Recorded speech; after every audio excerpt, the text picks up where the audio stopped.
Damos ahora la palabra a la última ponente de esta mesa, Marta Villavicencio. Ha trabajado en educación indígena y ha sido indigenista. Da clases en la licenciatura en Educación Intercultural y el posgrado en Educación de la Universidad Marista.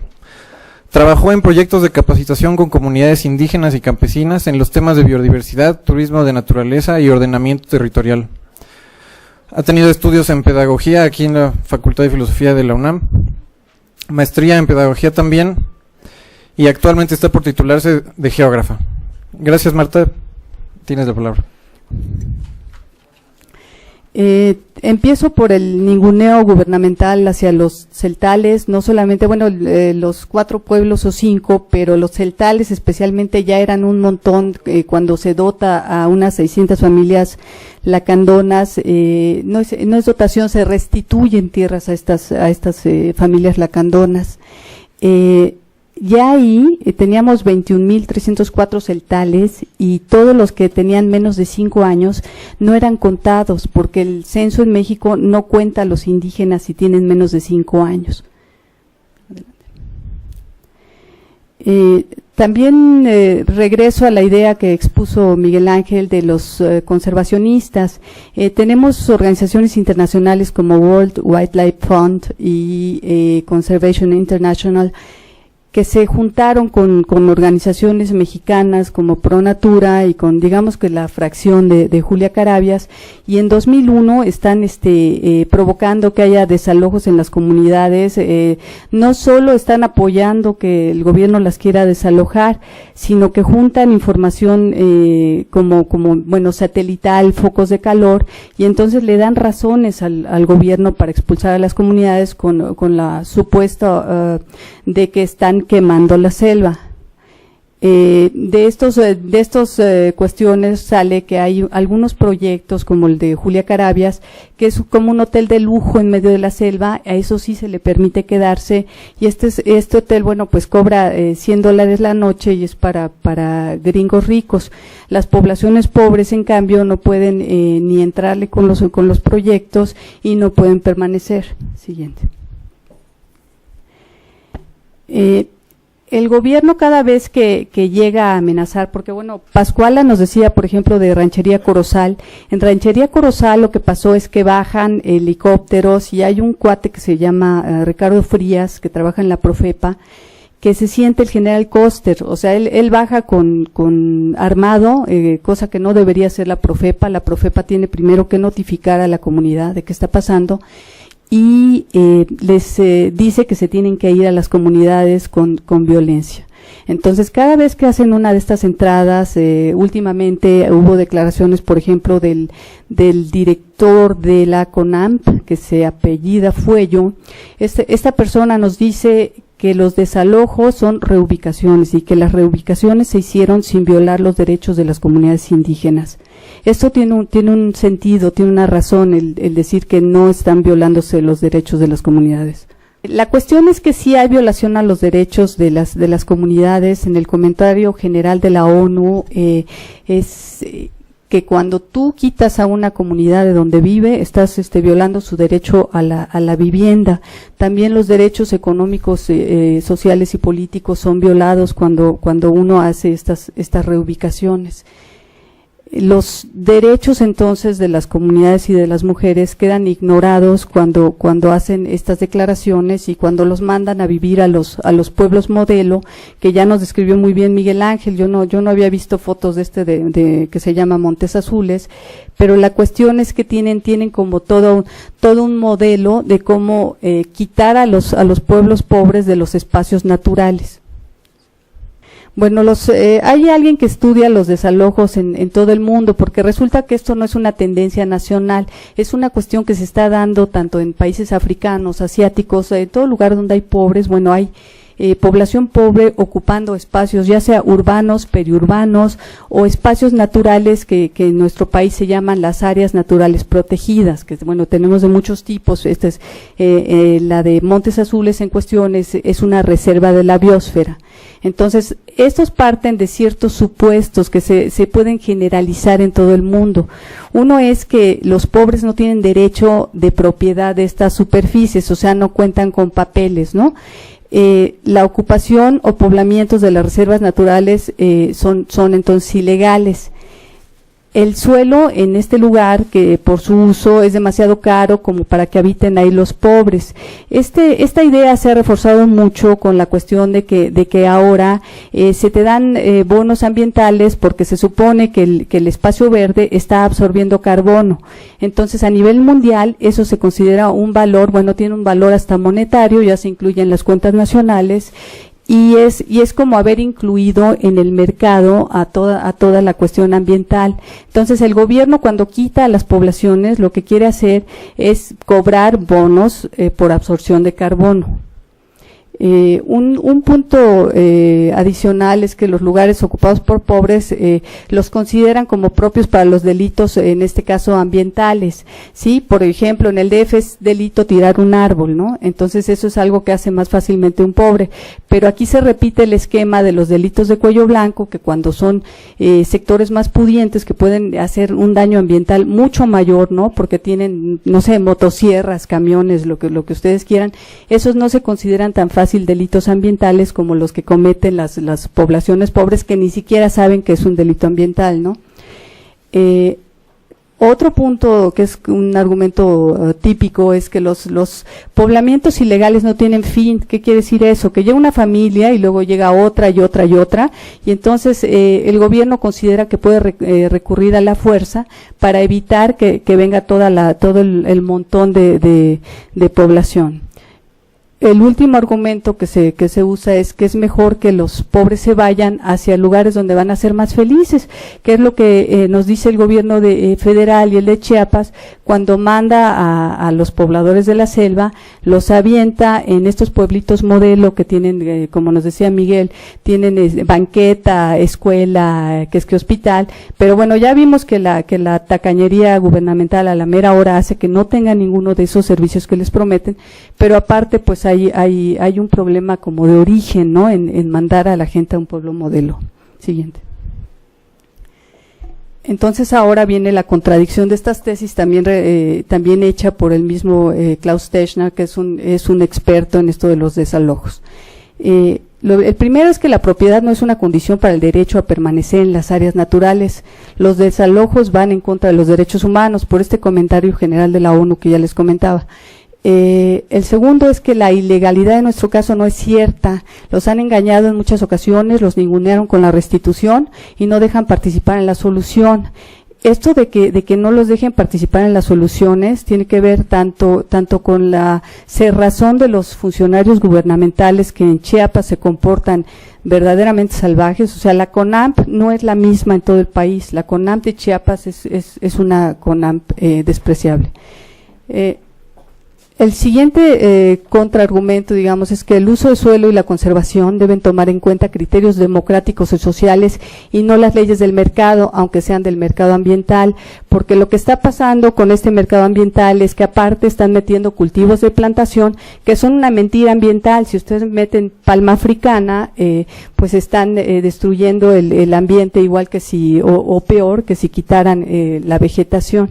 Entonces, estos criterios ambientales, que además son mentirosos, no pueden sustituir a los criterios democráticos y sociales, que son los que se tienen que tomar en cuenta cuando se decide con las poblaciones. Como ya les comentaba, los delitos ambientales de los ricos pueden generar mayor destrucción en mayor rapidez. Los desalojos violentos, aparte, son contraproducentes. Les ofrecen dinero, como nos hablaba Miguel, en esta cuestión de estar regateando, ¿no? ¿Por cuánto te saldrías? No, pues acepto 8,000 o acepto 120,000, y entonces empiezan a subir la cantidad. Le dan esta cantidad a la gente, como bien decía Miguel, se lo llevan los hombres el dinero, se lo gastan con sus propios proyectos, con su diseño masculino, con poca información además. y después se queda la familia, la mujer, con toda la bronca de ya no tener ni la tierra, ni la casa, ni el dinero que le dio el gobierno al hombre. Los pueblos modelo, ya para terminar, bueno, como ya les comenté 2 veces, no responden a la cultura, y es muy arrogante por parte del gobierno decir que sabe cómo es que tienen que vivir estas comunidades indígenas y que les diseñe hasta el último punto de la casita, de estas casitas horribles como pies de casa, y que los vaya a arrumbar allá. Entonces lo que pasa con todas estas cosas es que terminan abandonados los asentamientos. Mis comunidades se llaman San Gregorio, Ranchería Corozal y Salvador Allende. Están bien en medio de la selva, y lo que pasa ahí con las mujeres es que no participan en las asambleas. Ahorita Magali me alumbró, ¿no? Cuando cuenta pues realmente todas las cosas que tienen que soportar para participar políticamente, pero la cuestión es que es una realidad que no participan, que cuando uno va a estas asambleas, ellas no comen con los hombres, no pueden abrir la boca para decir lo que piensan. Entonces es una participación pues nula, ¿no? La cuestión es que a nivel regional sí van tomando cargos importantes, ¿no?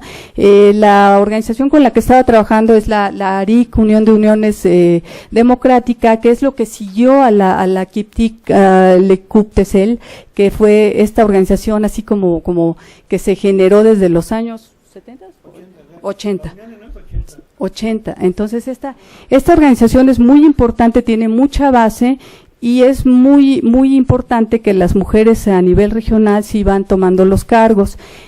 Estos cargos los asumen probablemente porque los hombres ya pasaron por todos los cargos varias veces, y entonces tiene que haber como una rotación hacia las mujeres en algún momento, o porque las mujeres han estado participando en estos horribles proyectos diseñados para mujeres, que son, yo diría, espacios confinados, ¿no? Que son las parcelas familiares, bueno, toda esta cuestión tan estereotipada que les imponen, hasta las cuestiones de control natal, hasta hay organizaciones que se atreven a llevarles cursos de repostería, como una labor propia a las mujeres. Entonces probablemente ya han pasado por todo este largo camino de estar en los proyectitos para mujeres, y llega un momento en que les toca por fin tener un cargo de verdadera responsabilidad. Bueno, entonces ahí quedan ninguneados los derechos de las mujeres, el gobierno por supuesto no los reconoce, y las organizaciones civiles medio se los inventan, porque tienen que poner de enunciado como la negación del orden patriarcal, ¿no? Entonces vamos a quitar el orden patriarcal, vamos a volver un eje transversal la cuestión del género en todos los proyectos, pero esto no quiere decir que se creen proyectos destinados a las mujeres y con verdadera participación de las mujeres. Es como un cambio cosmético. Sí. Ahora vamos a hablar de lo mío, que es el manejo ambiental. Esta es una reserva de la biosfera, que es la de Montes Azules. La reserva de la biosfera tiene que tener un plan de manejo que lo escribe el gobierno y sale por decreto presidencial. El plan de manejo ambiental le da la razón a las comunidades que llegaron después del 94 para que se queden. Eso es algo muy curioso, porque están amenazándolos con que se vayan y al mismo tiempo tienen la razón legalmente de quedarse. Pero esto es una cuestión que, bueno, pues si la gente no puede leer, le han estado entregando papeles sin fecha y sin sello, nada más participan algunos actores que siempre son hombres en las negociaciones con el gobierno, pues está más fácil engañar a comunidades enteras, ¿no? Hay también o sea, dos visiones encontradas. Una es que el gobierno les dice que son unos depredadores ambientales, y que esto es parcialmente cierto. O sea, no sé si se acuerdan de esta imagen satelital que presentó Miguel. Se ve desmontado un buen cacho de la selva. Realmente, si le dan a elegir a muchos compas, le echan un cerillazo a la selva. ¿Para qué? Bueno, porque la única manera de escalada económica y social es tener tus vacas, y no solo de escalada económica y social, también si se te enferma alguien en la familia, pues necesitas una vaca para pagar el hospital. Entonces, esto ha provocado mucha destrucción. Ahora, la destrucción es parcial y puede remediarse. Por su parte, las organizaciones civiles lo que hacen es decir, los indígenas, por su conocimiento milenario, conocen la mejor manera de manejar el ambiente, tienen estos conocimientos que les ayudan a saber, así como por genética casi, cuál es la mejor conservación del ambiente. Ambas visiones nos llevan como a un conocimiento falso, porque el manejo ambiental en las comunidades es diferenciado, ¿no? Por idioma, por cosmovisión, por experiencia, porque muchos de ahí son inmigrantes. Aquí hago nada más un comentario de un viejo indigenista, viejo antropólogo, digamos, Gonzalo Aguirre Beltrán, que decía que no solo se da esta coincidencia entre un medio ambiente mejor conservado y las comunidades indígenas por la capacidad de las comunidades para conservar mejor, sino porque estas se llaman regiones de refugio, o sea, fueron empujados hasta allá, hasta la montaña, hasta el lugar que no tenía un valle y un río, y esto hizo que se quedaran ahí y se conservara el lugar. O sea, dejo nada más para la reflexión, porque contradice un poco la tesis biocultural que ahorita está como muy en boga, sobre todo en el campo de las organizaciones civiles. Siguiente.